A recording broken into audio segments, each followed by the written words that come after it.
আল্লাহ রাব্বুল আলামিন পৃথিবীবাসীকে শুনিয়ে দিলেন, যারা আল্লাহকে না দেখে যারা ঈমান আনছিল, আল্লাহকে না দেখে যারা বিশ্বাস করেছিল, যারা আল্লাহর কথা মেনে নিয়েছিল, কোরআনের কথা মেনে নিয়েছিল, আল্লাহর হাবিবের তরিকা অনুযায়ী চলছিল, আল্লাহ রাব্বুল আলামিন তাদেরকে জান্নাত দিবেন বলে ঘোষণা দিলেন।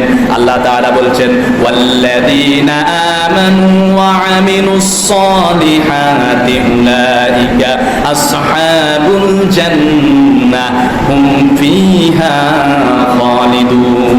আল্লাহ তাআলা বলেন, যারা আমার সাথে কুফরি করে নাই, যারা আমার সাথে শিরিক করে নাই, যারা আমাকে বিশ্বাস করে ঈমান এনে আমার কথা অনুযায়ী চলছিল, আমার আদেশ নিষেধ মেনে চলছিল এবং নেক আমল করেছিল, আমি আল্লাহ তাদের ব্যাপারে বলছি, তারা কোনো সাধারণ মানুষ নয়, তারা হলো স্বয়ং জান্নাতের অধিবাসী। সুবহানাল্লাহ।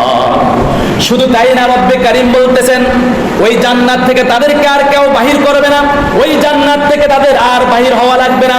আল্লাহ রাব্বুল আলামিন তাদেরকে চিরস্থায়ীভাবে ওই জান্নাতে দাখিল করবেন এবং এমন হায়াত আল্লাহ রাব্বুল আলামিন তাদেরকে দিবেন যে হায়াত কখনো শেষ হবে না।